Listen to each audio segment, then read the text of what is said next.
नमस्कार दर्शकबिन, हार्दिक स्वागत छ यहाँहरू सम्पूर्णलाई सपना अनलाइन टिभीमा निकै नै महत्त्वपूर्ण रिपोर्टका साथ उपस्थित भइसकेका छौं। हाम्रो मेहनतको लागि एउटा सानो लाइक र च्यानललाई सब्स्क्राइब गरी साथै छेउमा रहेको बेल आइकनलाई दबाई अलमा क्लिक गरेर साथ दिन नबिर्सनु होला। आउनु सब समाचारतर्फ लागौं। भर्खरै हेर्दै त्रिशुलीबाट बस खस्यो, 22 जना बेपत्ता, 28 जना घाइते, 2 जनाको मृत्यु। काठमाडौँबाट पोखरा जाँदै गरेको कार चितवनको मुक्रिङ नजिकै त्रिशुली नदीमा खसेको छ। कार दुर्घटना हुँदा 100 जना बेपत्ता भएको चितवनका एसपी ओम अधिकारीले सातो पार्टीलाई बताएका छन्। गैराती गत 4928 नम्बरको कार इच्छा कामना गाउँपालिका 5 स्थित मुक्लिङ भन्दा 2.5 किलोमिटर अगाडि काठमाडौँ तर्फबाट त्रिशुलीमा खसेको हो। कार चालक पोखरा महानगरपालिका 27 घर भएका 55 वर्षीय प्रेम बहादुर भुजेल, पोखराका लेख बहादुर भुजेल र उनकी पत्नी ईश्वरी भुजेल बेपत्ता भएका छन्। बेपत्ताहरूको खोजी भइरहेको एसपी अधिकारीले बताएका छन्। अब आउनु सरको समाचारतर्फ लागौं। प्रचण्डले निर्देशन जाली फटाहरूको सातो जाने गरी काममा लाग्नुहोस् भन्नुभएको छ। नेकपा माओवादी केन्द्रका अध्यक्ष पुष्पकमल दाहाल प्रचण्डले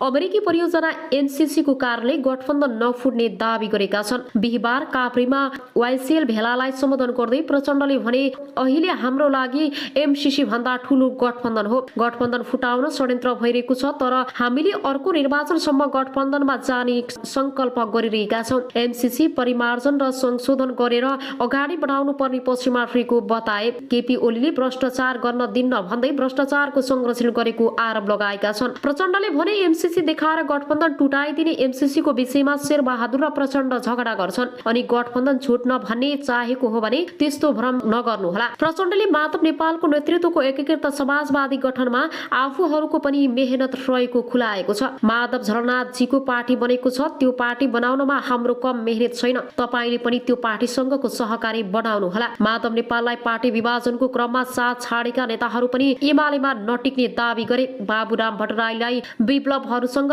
सहकारीको वातावरण बनाइरहेको छ। प्रचण्डले भने, हामी पहिलो पार्टी हुनुपर्छ। जनता बिग्रेका छैनन्, चुनाव जितेकाहरू धेरै बिग्रे, धेरै पटक मन्त्री बनाएकाहरू बिग्रे त त्यो टोप बहादुर हेर्नुहोस् त।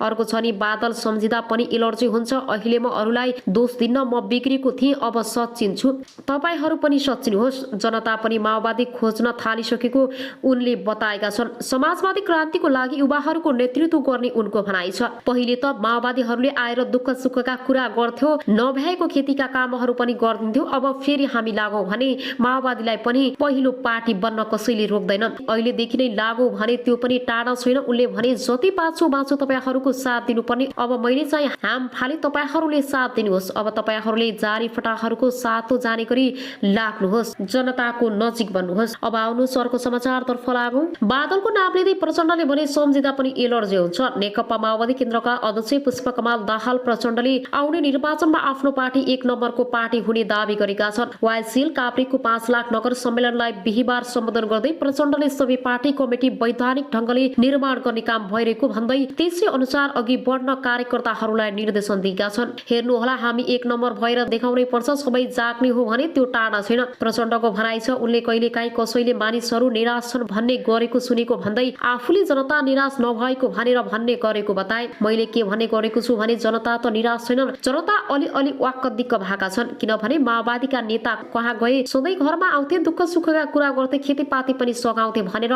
निराश छन्। आइदिए हुन्थ्यो भन्ने छ प्रचण्डको भनाइ छ। उनले टाठा बाठा र चुनाव जितेकाहरू बिग्रेको बताएका छन्। बिग्रेका भनेका टाठा बाठा र चुनाव जितेका धेरै छन्। मैले जसलाई धेरै ठूलो मन्त्री बनाए त्यही सबैभन्दा ठूलो भगौडा, त्यही धोकेबाज भएको छ। मन्त्री बनाएपछि ठिक्क हुन्छ जस्तो ठानियो, तर के को हुन्थ्यो, प्रचण्डले प्रश्न गरे। उनले टोप बहादुर राईमाझी र राम बहादुर थापा बादलको नाम लिँदै भने, त्यो टोप बहादुर भन्नेलाई मैले कतिचोटि मन्त्री बनाए, अहिले त कहाँ हेर्नुहोस् त। त्यो बादल मेरो हिजोको साथी बढी त भन्दिन अहिले, तर एलर्जी हुन्छ। सम्झिँदा पनि कहाँबाट ल्याएर गृहमन्त्री सहित सरकारको तपाईँ नेतृत्व गर्नुहोस् भनेर बनाएको त। अब आउनु सरको समाचारतर्फ लागौं। भ्रष्टाचारको अखण्ड सबै पदाधिकारी विवादित भएका छन्।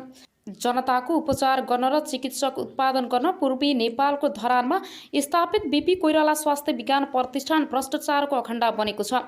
मुलुकको पहिलो जननिर्वाचित प्रधानमन्त्री बीपी कोइरालाको नाममा स्थापित विश्वविद्यालयको निकासा पछिल्लो 2 वर्षको अवधिमा 3 उपकुलपति भ्रष्टाचारको आरोपमा मुछिनेले त्यही संकेत गर्छ। 2076 साल असार 26 गते प्रतिष्ठानका तत्कालीन उपकुलपति प्रा डाक्टर राजकुमार श्रैनियार 8 लाख रुपियाँ घुससहित पक्राउ परे। प्रतिष्ठान प्रतिष्ठानको भवन निर्माणले ठेक्काको कमिसन लिने क्रममा उनी निवासबाट पक्राउ परेका थिए। त्यसको 3 सातापछि अघिल्ला उपकुलपति बलभद्र प्रसाद दासमाथि 4 करोड भ्रष्टाचार मुद्दा लाग्यो।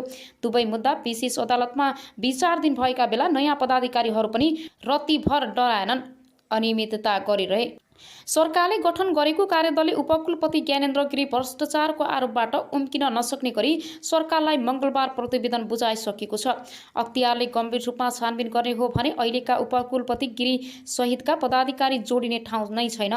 कार्यदलका एक सदस्यले अनलाइन खबरसँग भने राजनीतिको आडमा नियुक्ति भएपछि मलाई जे गर्न पछि छुट हुन्छ भन्ने सोचले यस्तो अवस्थामा पुर्याएको हो। उनी आफू त बदनाम भए संस्था समेत खराएसी बनाए। स्त्री रोग विशेषज्ञ समेत रहेका डाक्टर मोहन चन्द्र रेग्मी फिस्टुलालाई रोग विशेषज्ञ हुन विशेषज्ञहरूको समुदायमा उनी राम्रा प्राचीन व्यक्तिको रूपमा चिनिन्छन्। बीपी कोइराला स्वास्थ्य विज्ञान प्रतिष्ठानमा कार्यरत रहेका उनलाई कता कता कार्यकारी र व्यवस्थापनका पदमा जाने महत्त्वाकांक्षा बढ्यो। प्रतिष्ठानका उपकुलपति डाक्टर ज्ञानेन्द्र गिरीसँग हिमचिम बढाएका उनले सुरुमा अस्पतालका निर्देशकको पद ताकेका थिए। अस्पतालका निर्देशक गौरी शङ्कर शाह आफैमा योग्य नभएको जानकारहरू बताउँछन्। उपकुलपति गिरीको साथमा शाहलाई पदमुक्त गरेर अस्पताल निर्देशक पदमा जाने रेग्मीको प्रयास सफल हुन सकेनन्, तर त्योभन्दा माथिल्लो रजिस्टर बन्न सफल भए। सुरुमा उपकुलपतिसँग मिलेर काम गर्नुभयो, पछि अधिकारहरू नदिएपछि विरोधमा उत्रिनु भयो। प्रतिष्ठान स्रोतले भन्यो त्यत्रो राम्रो छवि बनाएको मान्छे बेकारमा अनियमितता र जालझेलको मतियारको रूपमा मुसिनु भयो। अहिले अख्तियारमा रेग्मीमाथि समेत छानबिन चलिरहेको छ। प्रतिष्ठानका उपकुलपति ज्ञानेन्द्र गिरीको किस्सा अझै रोचक छ। लामो समय कोशी अञ्चल अस्पताल विराटनगरका काम गरेका गिरीले सेवाकालको अन्तराधीर सुनिल शर्माहरूसँग मिलेर नोभेल मेडिकल कलेज खोलेर संस्थापक अध्ययन पनि भए। शर्माको समूहले चेपुवामा पारेपछि उनी कौडीको भावमा शेर बेच्ने बाध्य भए। त्यसपछि गिरीले अख्तियारका तत्कालीन प्रमुख लोकमान सिंह कार्कीका नातेदारसँग मिलेर विराट मेडिकल कलेज खोले। लोकमानको शक्तिको आडमा विराट मेडिकल कलेजले काठमाडौँ विश्वविद्यालयबाट विस्तारित कार्यक्रममा नाममा सम्बन्ध पारियो। गिरी काङ्ग्रेस नेता शेखर कोइरालाका नजिकका कार्यकर्ता थिए। प्रतिनिधि सभा निर्वाचन 2074मा काङ्ग्रेसले सुनिल शर्मा मोरङ 3मा उम्मेदवार बनाएपछि गिरी कोइरालासँग मिचिए।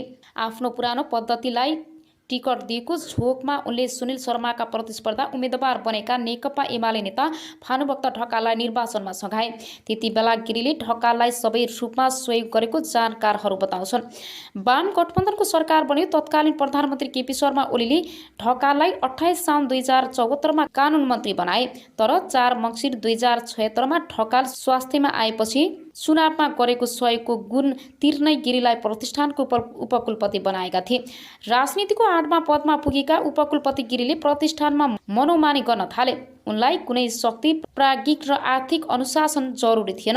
आफ्नो समर्थन गर्ने ठानेर उनले विश्वविद्यालयमा कार्यरत डाक्टर महेश चन्द्र रेग्मीलाई रजिस्ट्रारमा नियुक्त गर्न स्वास्थ्य मन्त्री ढकाललाई सिफारिस गरे र नियुक्ति पनि दिए। उनी अहिले प्राध्यापक पद जबरजस्ती लिएको आरोपमा फँसेका छन्। प्रतिष्ठानमा कार्यरत आन्दोलनरत चिकित्सक तथा अध्ययन कार्यदलका सदस्यका अनुसार हाल बीपीमा रहेका सबै पदाधिकारीहरू विवादित बनेका छन्। तुलनात्मक रूपमा राम्रो छवि मानिएका रेजिस्ट्रार डाक्टर गुरुप्रसाद खनाल पनि नियमित उपकुलपति हुँदा अनेक विवादास्पद निर्णयमा संलग्न रहेको पाइएको छ। कुनै प्राज्ञिक पृष्ठभूमि नभएका अस्पताल निर्देशक डाक्टर गौरी शङ्कर शाह खरिदमा मात्रै रुचि राख्ने पदाधिकारी मानिन्छन्। प्रतिष्ठान स्रोतले भन्यो प्रशासनिक दक्षता नभए पनि उनलाई खरिदको काम र कमाई हुने क्षेत्रमा औधी रुचि छ। उनको पदावधि केही महिना बाँकी छ। दलीय भागभण्डा र शक्तिको आडमा नियुक्ति हुनेहरूले मनोमानी गरेर संस्थालाई बिगार्ने काम गरे। प्रतिष्ठानको आन्दोलनरत सङ्घर्ष समितिका संयोजक डाक्टर एसपी सिमाल भन्छन् नियुक्ति गर्दा नै राजनीतिक स्वार्थमा पनि पदाधिकारी सिफारिस हुने गरेको छ। उनीहरूले शक्तिको आडमा अनियमितता गर्ने कुनै नौलो कुरा भएन।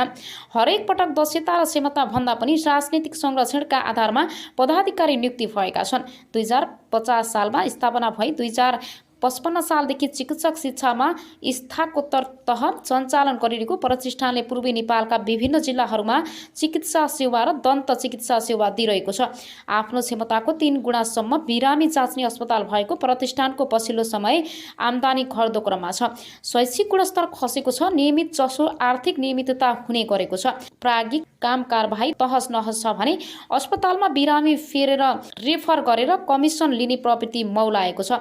पदाधिकारीहरूको असहमतदारी र झैझगडाले स्थिति झन तनावपूर्ण बनेको छ।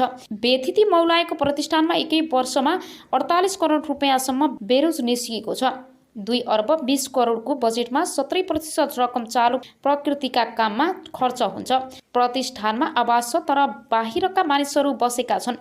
छात्रावास र कर्मचारी आवासमा पानी चुहिन्छ।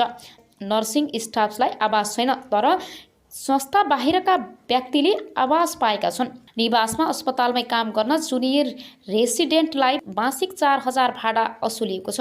अहिलेका यी 4 पदाधिकारीले संस्थालाई बदनाम बनाएकोले तत्काल उनीहरूलाई बर्खास्त गरेर योग्य र समक्ष पदाधिकारी नियुक्त गर्नुपर्छ, एक सिनेटरले अनलाइन खबरसँग भने। नत्र आफै जनचेतनाको नाममा स्थापित स्वास्थ्य निकायको अवस्था बेहाल हुँदा सत्तारूढ दल मूक दर्शक हुने भयो।